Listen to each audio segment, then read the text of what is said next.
The lone hunter protects a family from a pack of wolves, and they discover a new hope together.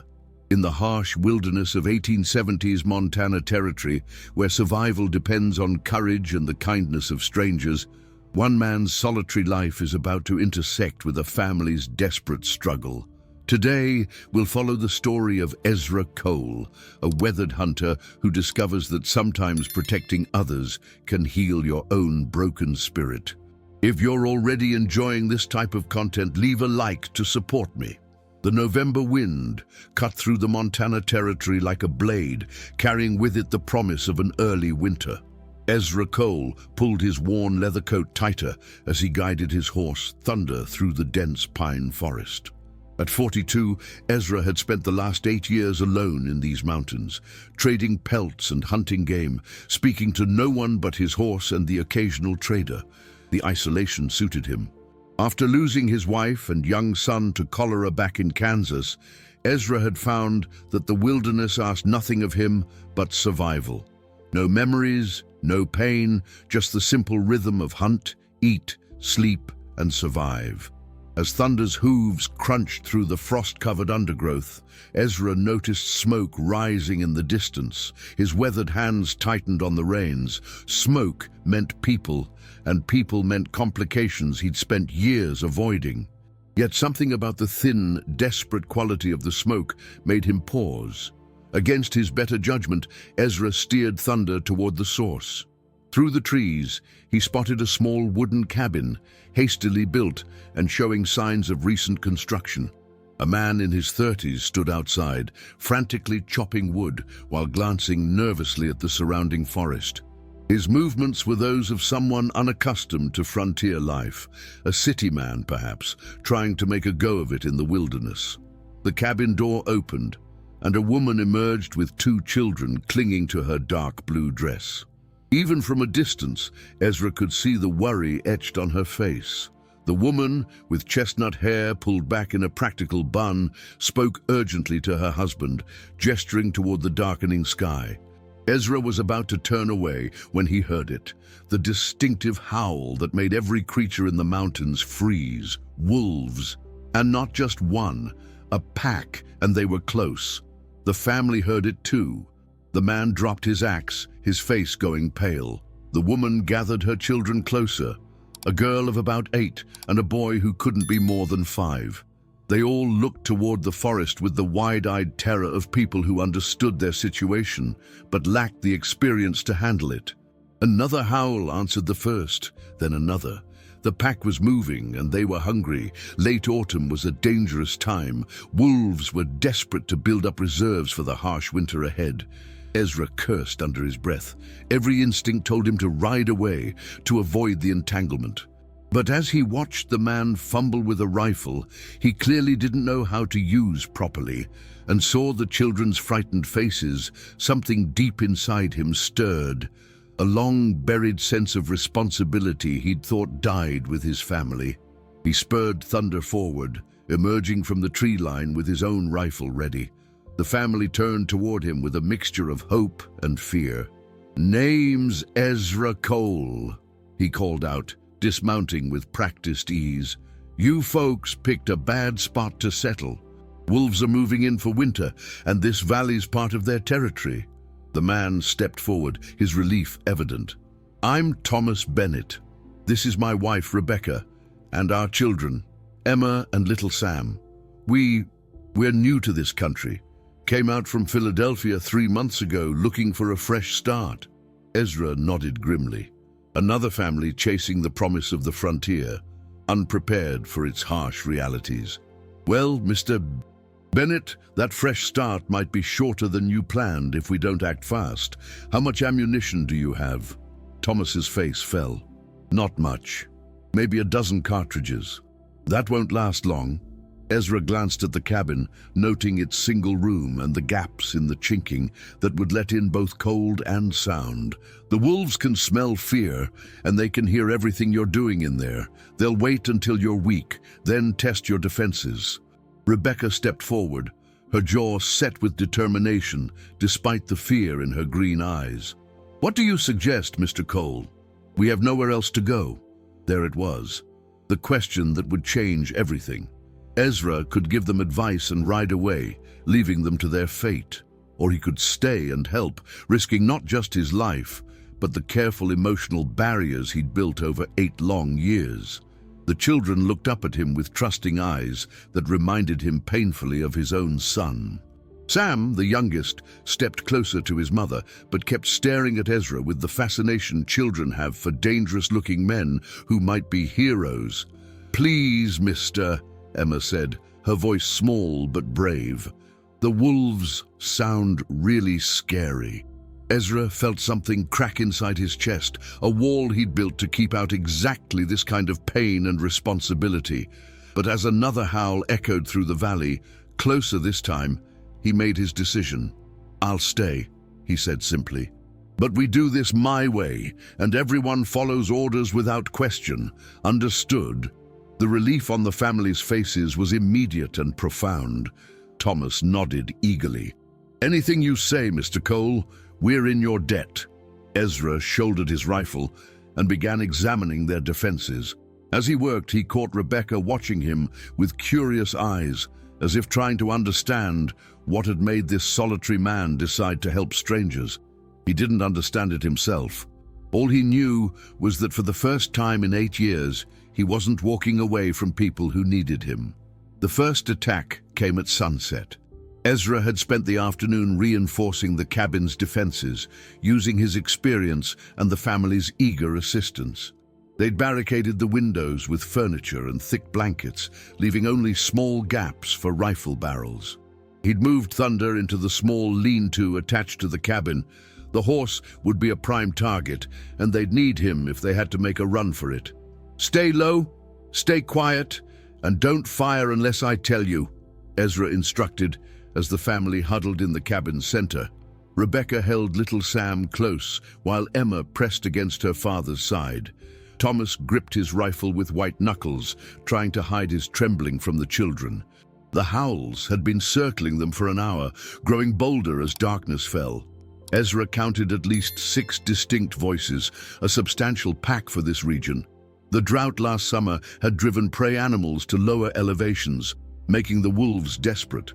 "Why aren't they attacking?" Thomas whispered. "They're smart," Ezra replied, peering through a gap in the window barricade. "Testing us, learning our patterns. They'll—" A grey shadow flashed past the window, then another. The pack was moving. "Here they come," Ezra said quietly. The first wolf appeared at the cabin's edge, a massive male with battle scars across his muzzle.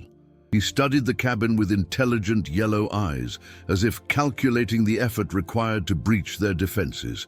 If you're enjoying the video so far, leave a like and subscribe to the channel. It really helps. Ezra held his breath, rifle trained on the pack leader.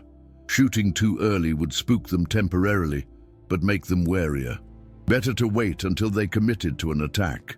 The wolf leader let out a low growl, and suddenly the pack materialized from the shadows. 6 wolves, lean and hungry, began circling the cabin with predatory patience. Little Sam whimpered, and Rebecca pressed her hand gently over his mouth. "Shh, sweetheart," she whispered. "Mr. Cole will keep us safe." The confidence in her voice surprised Ezra. Here was a woman who'd left everything she knew to follow her husband into the wilderness, facing down a pack of wolves with her children's lives at stake, and she was projecting calm strength. He found himself appreciating her resilience. A wolf tested the cabin door, pressing against it with powerful shoulders. The reinforced wood held, but just barely. Another wolf leaped onto the lean-to roof, trying to find a way to Thunder. The horse whinnied nervously but stayed calm. He'd faced wolves before. "Now?" Thomas whispered urgently. "Not yet," Ezra replied. "Let them commit." 3 wolves moved toward the main window simultaneously. This was it, the coordinated attack he'd been waiting for. "Now," he said quietly. Ezra's rifle barked, and the pack leader dropped with a clean shot through the heart. Thomas fired a moment later, his shot going wide, but close enough to scatter 2 of the advancing wolves. The pack regrouped quickly, but they'd learned respect for the humans' weapons. They pulled back to the tree line, their howls now carrying notes of frustration and loss. "Is it over?" Emma asked, her voice barely above a whisper. "No, sweetheart," Ezra said gently. "That was just the first test. They'll be back when they're hungrier." As if to confirm his words, an answering howl came from the opposite side of the valley. Then another. The pack was calling for reinforcements. Thomas's face went white. "How many more?" "Hard to say. Could be a dozen before morning." Ezra began reloading his rifle with practiced efficiency. Wolves are social animals. When one pack finds prey they can't handle alone, they'll call in others. Rebecca stood up, her maternal instincts overriding her fear. "Mr. Cole, be honest with us. What are our chances?" Ezra looked at this brave woman, holding her family together through sheer force of will, and decided she deserved the truth. "If we stay here, not good. The cabin's too weak and we don't have enough ammunition for a prolonged siege." "Then what do we do?" Thomas asked. "We run. At first light we load up and head for Miller's trading post. It's 15 miles, but the terrain's rough enough that wolves won't follow in daylight." "Can we make it?" Rebecca asked. Ezra met her eyes. "Together, yes, I believe we can." The rest of the night was a test of nerves and endurance. The wolves probed their defenses repeatedly, never mounting a full assault, but keeping the family on edge. Ezra rotated watch duties with Thomas, noting how quickly the city man was adapting to frontier realities. During one quiet moment, as Rebecca tended to the children who'd finally fallen asleep, she approached Ezra. "You didn't have to stay," she said quietly. "Why did you?" Ezra was silent for a long moment, watching the shadows beyond the window. "Sometimes a man gets tired of running from himself," he said finally. Rebecca studied his weathered face in the candlelight. "You've lost someone." It wasn't a question, and Ezra didn't treat it as one. "My wife and boy.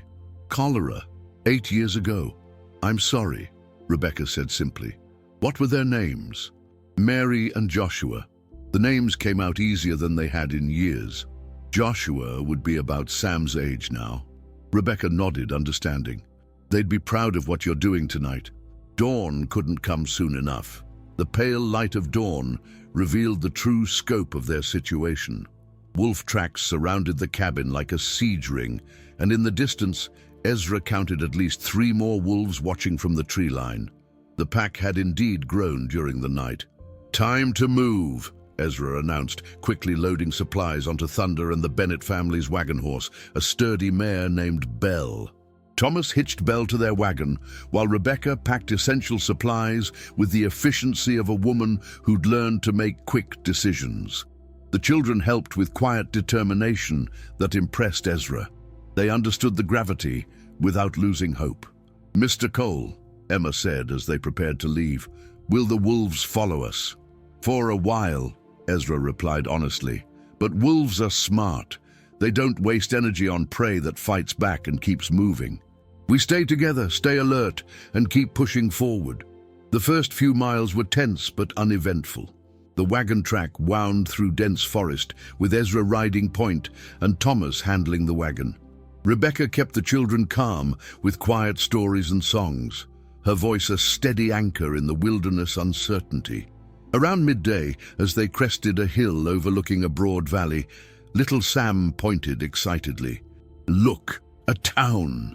Below them lay Miller's trading post, not quite a town, but a substantial settlement with a general store, blacksmith, and several cabins.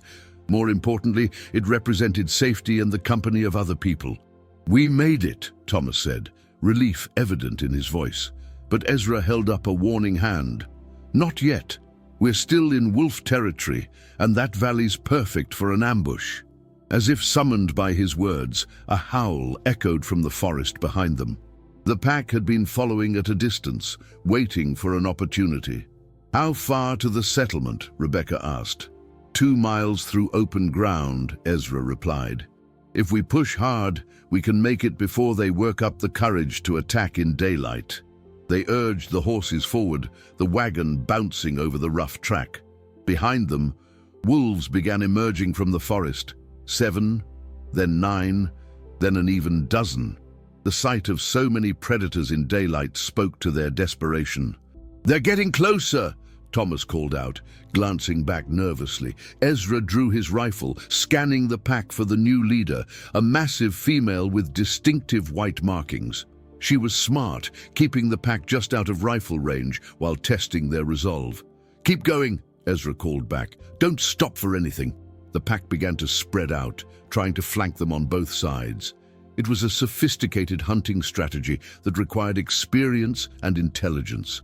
These weren't ordinary wolves. They were survivors who'd learned to adapt to human encroachment. Halfway to the settlement, disaster struck. The wagon hit a deep rut, and the sudden jolt sent little Sam tumbling from the seat. He landed hard, crying out in pain as he clutched his ankle. "Sam!" Rebecca jumped down immediately, cradling her son. The wolves saw the opportunity and began closing in. Ezra wheeled Thunder around, placing himself between the pack and the family. "Thomas, get your family back in the wagon," he ordered, dismounting to help lift Sam. "Leave a comment about what you think of this story so far." But as they tried to move Sam, it became clear his ankle was badly twisted, possibly broken. The boy couldn't put weight on it, and every movement caused him to cry out. The pack leader sensed their vulnerability and let out a rallying howl. The wolves began moving in for the kill. "Go," Ezra said quietly to Rebecca. "Take Emma and get to the settlement. Send help back for us." "No," Rebecca said firmly. "We don't leave family behind." "I'm not family," Ezra protested. Rebecca met his eyes with fierce determination. "You are now." Thomas appeared at Ezra's shoulder, rifle ready despite his inexperience. "She's right, we stand together."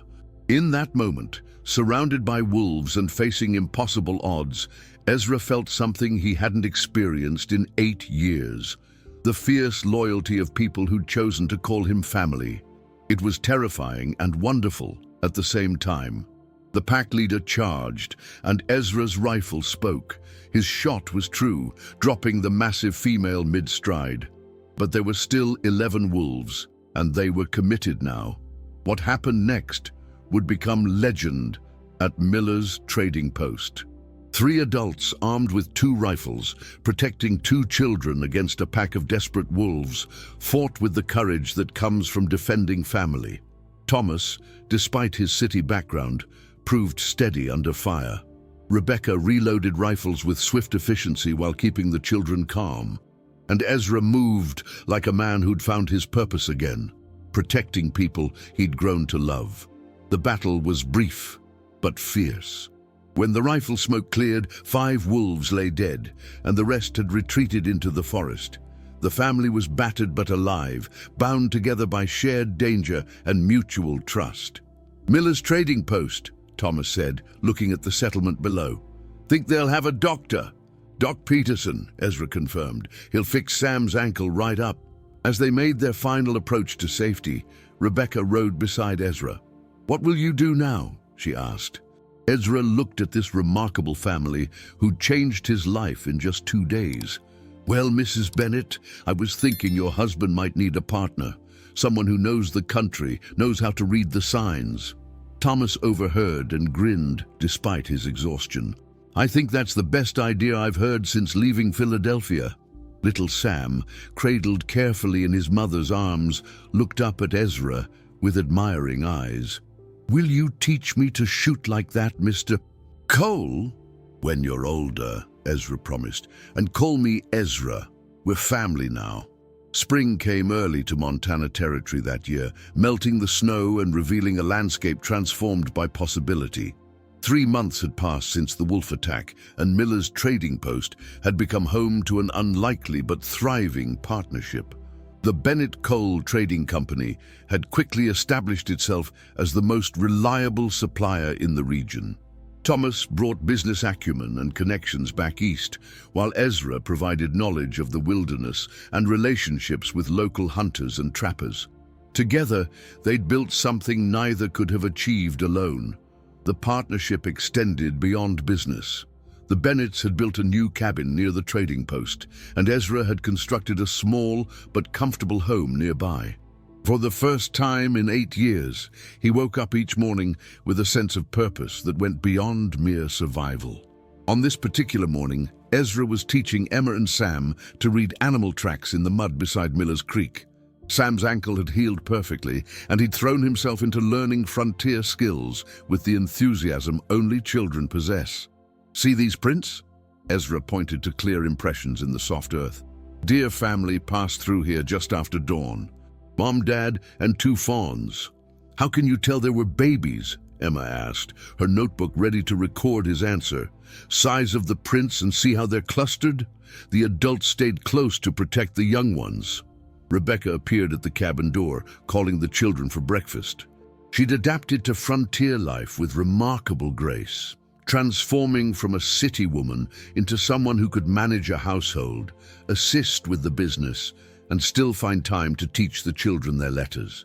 "Ezra," she called, "Thomas wants to discuss the new supply run to Helena." Ezra nodded, then turned back to the children. "Remember what I taught you about reading the forest? Every track tells a story," Sam recited proudly. "And every story teaches us something," Emma added. "That's right. Now go get breakfast before your mother decides I'm a bad influence." As the children ran toward the cabin, Ezra followed more slowly, still amazed at how naturally he'd slipped back into this role of mentor and family member. The wounds from losing Mary and Joshua would never fully heal, but he'd learned to carry them differently, not as anchors dragging him down, but as reminders of love's precious nature. Thomas emerged from the cabin with coffee and the ledger books that tracked their growing business. "Morning, partner. I've been thinking about that Helena run." "Dangerous time for travel," Ezra replied, accepting the coffee gratefully. "Spring melt makes the mountain passes unpredictable, but the profits will still be there in 2 weeks when the routes are stable." Ezra had learned to balance Thomas's enthusiasm with practical caution. "A dead merchant makes no profit at all," Thomas laughed. "Mary always said I was too eager for my own good." It had taken months for Thomas to mention his first wife casually, and Ezra understood the significance. They'd both learned to carry their losses while embracing new possibilities. Rebecca joined them, wiping her hands on her apron. "The children are asking about the church social next week. Emma wants to know if she can wear her blue dress." "Of course she can," Thomas replied. "We're part of this community now." Ezra smiled at that. The trading post had grown around them, attracting new families seeking the same fresh start the Bennetts had found. There was talk of establishing a proper school, and Doc Peterson had mentioned the need for a church building. "Speaking of community," Rebecca said carefully, "Widow Morrison asked me to invite you to Sunday dinner again, Ezra." Ezra felt his familiar discomfort with such suggestions. Catherine Morrison was a fine woman who'd lost her husband to a mining accident the previous year. She was kind, intelligent, and clearly interested in the mysterious hunter who'd helped save the Bennett family. "I appreciate the thought," Ezra said diplomatically, but you're scared," Emma interrupted, appearing suddenly with her usual directness. "Emma!" Rebecca scolded. "It's all right," Ezra said, considering the girl's observation. "Maybe I am a little scared." "Mama says being scared is okay, as long as you don't let it stop you from doing good things," Sam added, joining his sister with chocolate on his chin. Thomas grinned. "Wise words from wise children. If this content has been helpful, leave a like and subscribe to the channel to support me." That afternoon, as Ezra worked on repairing a wagon wheel, he found himself thinking about the children's words. Fear had been his companion for 8 years. Fear of loss, of caring too much, of being vulnerable again. But this family had shown him that courage wasn't the absence of fear. It was the decision to act despite fear. As evening approached, the entire community gathered for the weekly social. Families shared food, news, and stories, while children played games that echoed across the valley. Ezra watched from the edge of the gathering, still more comfortable observing than participating. Catherine Morrison approached with a plate of food and a gentle smile. "You look like a man, thinking deep thoughts." "Just watching," Ezra replied. "Still getting used to all this." Community takes practice, Catherine agreed. I moved here from St. Louis 2 years ago, and I still feel like an outsider sometimes. They stood in comfortable silence, watching Thomas teach a group of children a Philadelphia street game, while Rebecca organized the women in planning the harvest celebration. They're good people, Catherine observed. The best, Ezra agreed. They saved my life. From wolves, from loneliness. Catherine studied his profile in the firelight. Would you like to walk with me tomorrow? I could show you the wildflower meadow beyond the ridge. Ezra felt the familiar urge to deflect, to make excuses, but then he caught sight of little Sam watching him with encouraging eyes, and Emma giving him a not subtle thumbs up. I'd like that, he said simply. Later that evening, as the families said their goodbyes and headed home, Ezra found himself walking with the Bennetts under a star-filled sky. Thank you, he said quietly. For what? Rebecca asked. For reminding me that families aren't just born, they're built, by choice, by loyalty, by people who decide to stand together when it matters. Thomas clapped him on the shoulder. Welcome home, partner. As they reached their cabins, Emma tugged on Ezra's coat. Are you going to marry Mrs. Morrison? Emma, her parents chorused. Ezra laughed. The sound still surprised him with its genuineness. Well, Miss Emma, first I have to see if she can read wolf tracks as well as you can. I'll teach her, Emma said seriously. Everyone should know how to read stories in the forest.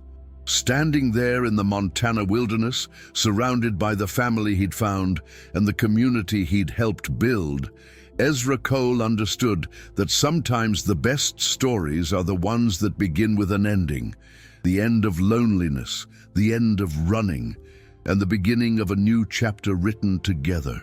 The wolves still howled in the distant mountains, but now their voices carried no threat, only the wild music of a frontier that had taught him the difference between surviving and living. If you enjoyed this video, leave a comment below. I love hearing your thoughts and answering questions. What was your favorite part of Ezra's journey? Tell me in the comments and let's discuss this story together. This tale of the Old West reminds us that sometimes our greatest strengths emerge when we choose to protect others, and that family isn't just about blood. It's about the people who stand by us when the wolves are at the door. If you haven't subscribed yet, hit that subscribe button and ring the notification bell so you don't miss our next stories.